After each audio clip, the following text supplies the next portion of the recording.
Alright. Hey everyone, my name's Jack, and basically what I'm trying to do for this YouTube channel is go over pop culture stuff that I'm really into. The series I'll be calling this is Overview, where basically I do an overview of the series, maybe discuss some of the lore, the background information of a certain series. I'm hoping to do this I'm quarantined, so I kind of, I'm stuck in here. But basically, I just want to express my nerdiness. I don't know how to be entertaining. I'm just gonna be dead ass with you. I'm into all sorts of shit, so this channel isn't gonna be directly toward nerdy shit. I'm gonna be talking about movies and music and stuff like that. It's just a broad spectrum of things. I'm not gonna be one of those channels that just focuses on one thing. Although for this series, the overview, it's primarily just gonna be about anime, comic books. Oh my god, I'm such a nerd. What better off to start off with my love of Gundam. I love the Gundam series. The Gundam series is one of the best series out there, anime wise. If you don't know what Gundam is a mech TV show, as they call it. In Japan they're called mechs. Instead of giant robots, they're called mechs, although they are basically giant robots. And so Japan had some TV shows which are called super robot shows in their own genre of mech. So basically, a super robot is Pacific Rim. That's a great example, although that's an Americanized version. There are plenty of other shows in Japan that follow the same kind of formula. Gridman is one of those. Ultraman, I believe, as well. I'm not really into those. I am, however, into the real robot genre, and that's what Gundam kind of created, was that genre. And real robot essentially just means it's robots facing against each other, so human on human. It's humanity that's kind of the villain, instead of humans versus monsters, essentially. So Gundam first aired on April 7th, 1997, and initially it actually did very, very poorly. It only got 3 episodes in, and the ratings were just terrible. What was the saving grace of the series were the action figures, the toys, which Bandai picked up and created model kits. Model kits are essentially, think of them as grown-up Legos, essentially. So you build these robots from scratch. They give you these little plastic trays, and then you build them, and then it creates a 3-dimensional robot. They come in 144 scales, 1/100 scales, which are bigger. They come in 160, 148 is the biggest, and they come into different grades. So SDs are little chibi, I think. I don't fucking know. I'm not a fucking weeb. I am kind of a weeb though. SDs are the little chibi guys.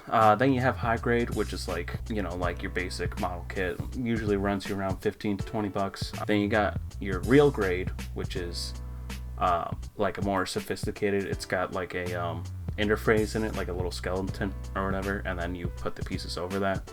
And then you have the master grade, which is as the grades get progressive, they get progressively more expensive. So the master grade is the bigger one, and it's got more intricate parts, it's more complex building. And then the perfect grade is the most complex of all.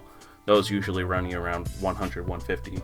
In all fairness, this is a pretty cheap hobby. I mean, 1/100 scales will probably aim toward 30 to 40 bucks on eBay. That's where I primarily get my stuff, or the USA Gundam store. They're just a great hobby or whatever, and that's what really elevated Gundam to continue on. So after the sale prices of the model kits increased, the networks gave the original Mobile Suit Gundam 43 episodes instead of the 50 that they requested, but they got those instead. So then it started slowly gaining popularity. Where it peaked was when they released the Mobile Suit Gundam movie trilogy, which is basically the entire series but split up into 3 2-hour movies, around 2-hour movies, where they're kind of recaps essentially, but they're more coherent. It's not the Evangelion movies where the first 2 are just literally summaries. The Mobile Suit series is all the key points in the series, just wrapped up in a coherent movie. You know, you have your Zetas, you have your double Zetas, and then it continues on from there. Mobile Suit Gundam, the first one onward, is part of the Universal Century, which is the main timeline. So like all the characters stay the same, the history is the exact same, recurring characters, stuff like that. Whereas the alternative universe is something like the god-awful G Gundam, which is like Dragon Ball Z with Gundam. And then Gundam Wing is also part of that. Gundam 00, I think it's called 00. I haven't watched the whole thing, so I don't know. You have Iron Blood Orphans, which is a really good starting off point if you don't want to get into like the lore timeline stuff. That's where I started, is Iron Blood Orphans, because it's completely separate from everything else. It's its own thing.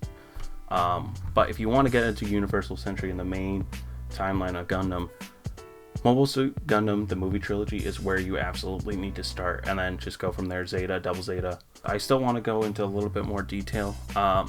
So Amuro is the main character, and basically within the story, I'm not going to spoil all aspects of the story, but Amuro, his father created the RX-72, which is basically like a Gundam. That is what a Gundam is.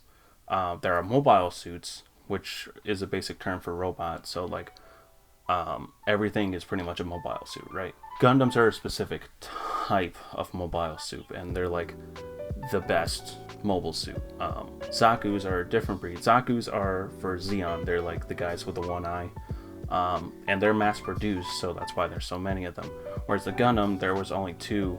Zeon in the beginning of the series destroys the first one, and the second one Amuro has. So Amuro is the new pilot for the RX-72, and he goes on with White Base, which is like an Earth Federation little army unit, and he goes on and, you know, fights Zeon. In the beginning, it's very, you know, black and white, you know, good versus evil type of thing. But then what's so great about the first Gundam is because it's after the fact of World War II, that it's kind of, you know, humanity should not be fighting each other. Like, that's what makes it so interesting, is the commentary on war and why war should be stopped. At the same time, giving you action-packed, you know, robot action, which is really fun. I'm going off very stiff right now. This is... Oh.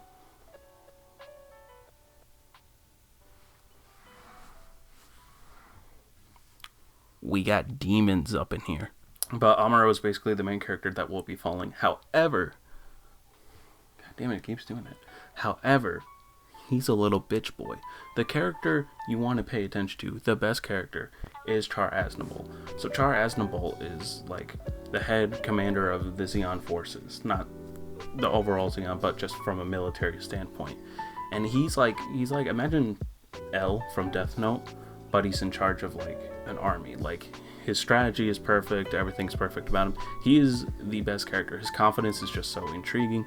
He's not one of those characters that is like so confident that it's annoying. It's like he's always like 5 steps ahead of you, but he comes off as very like, you know, it's kind of a game to him or whatever. He's single-hand the best character. He's the dude in the red, you know, uniform or whatever. And he's a very complex character, as you'll see in the movies. The movie trilogy, you must watch the movie trilogy. Like, if you watch, it's fine if you watch the main series, the 43 episodes, but they contain a lot of filler, and sometimes, you know, they had to, essentially they had to appeal to a younger audience. So, you know, there's a lot of filler where he, you know, it's not taking the message as seriously as the creator wanted it to, whereas the movies take the overall message, war is bad, and like really hone in on it, and like no outside distractions whatsoever, which is why I like the movie trilogy more. And yes, the animation is from the 1970s, or well, late 1970s, so it's not the greatest, but it's still quite entertaining, and I do like the animation. It's obviously very dated. The movie trilogy like tweaks the animation a little bit, so it's a little bit more clean, but you know, it is limited, but the story and the characters are what are going to drive you to keep watching the series. Just overall, my conclusion here is basically Gundam is is one of the pillars of the mecha genre, which is slowly dying today, unfortunately. Evangelion wouldn't be where it's at without Gundam. Gundam is one of the most, influential animes of all time, because it started pretty much the real robot genre, which is the most common one used today in other animes. Its impact on pop culture too, with giant robots. When we, even if you don't know the story of Gundam, you can hear people say, "Oh, giant robots, those are Gundams, right?" And it's that kind of, impact that it had on the culture. So that's going to be it for my video today. Thank you all for watching, and I will see you next time. Not sure what the other topic's going to be, but I'm sure it's going to be interesting. Thank you.